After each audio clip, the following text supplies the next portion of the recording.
Good day po sa lahat, si Fiscal EJ po ito. Isipin nyo ito, isang tao ang kinasuhan ng seryosong krimen. Matapos ang mahabang trial, lumabas ang desisyon, acquitted. Malaya na siya, pero kinabukasan, may nahanap na bagong ebidensya ang pulis. Pwede ba siyang kasuhan at ikulong muli para sa parehong krimen? Ang sagot, isang malaking hindi. Diyan papasok ang tinatawag nating double jeopardy. Pero bakit nga ba? Bakit tila one strike you're out ang gobyerno pagdating sa acquittal? Alamin natin.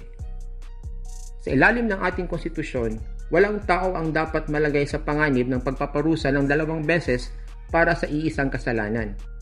In simple terms, isang beses ka lang pwedeng habulin ng Estado para sa iisang gawa. Marami ang nagtatanong, paano kung nagkamali ang korte? Paano kung may bagong testigo? Well, bago natin sagutin yan, dapat nating maintindihan na hindi basta-basta nagkakaroon ng double jeopardy. May 4 na requisites yan. Para masabing may first jeopardy na, kailangan muna ng 4 na bagay. Number 1, valid complaint. May maayos at sapat na sakdal o impormasyon. Number 2, jurisdiction. Ang korte ay may kapangyarihang dinggin ang kaso.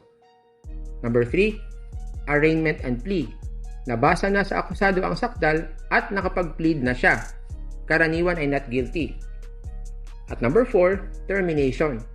Natapos ang kaso sa pamamagitan ng acquittal, conviction o dismissal ng walang pahintulot ng akusado. Kapag check lahat yan, ang pinto sa likod mo ay nakasara na. Hindi na pwedeng balikan ang kaso. Halimbawa, si Juan, kinasuhan ng theft, nag-trial, nagpresenta ng ebidensya ang prosecution, pero sa huli, sabi ng judge, not guilty dahil sa failure to prove guilt beyond reasonable doubt.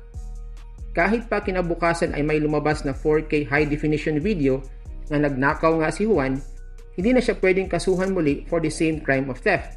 Bakit? Kasi nagkaroon na ng valid acquittal. The state had its chance.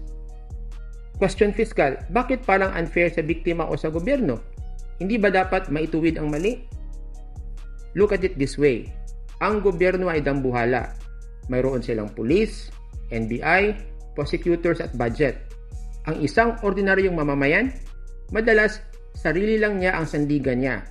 Kung papayagan nating ulit-ulitin ng gobyerno ang kaso hanggat hindi sila nananalo, parang hinahayaan na rin nating abusuhin ang kapangyarihan ng Estado. The law says the state gets one fair opportunity. Isang pagkakataon para patunayan ang sala. Kung nagkulang ang ebidensya o nagkamali ang prosecution sa unang try, hindi pwedeng ang akusado ang magbayad nito habang buhay. Wait, may exception ba?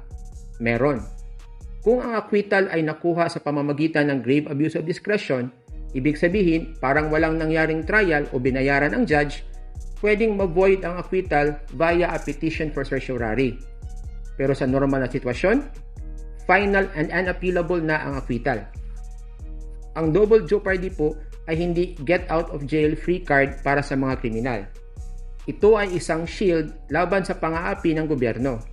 Pinapaalala nito sa atin na sa mata ng batas, kailangang may katapusan ang pag-uusig. Dahil sa huli, ang hustisya ay hindi lang tungkol sa pagpaparusa, ito rin ay tungkol sa pagrespeto sa mga karapatang nagtatanggol sa ating lahat. So yan lang po ang nais kong ibahagi today and see you in my next video. Maraming salamat po.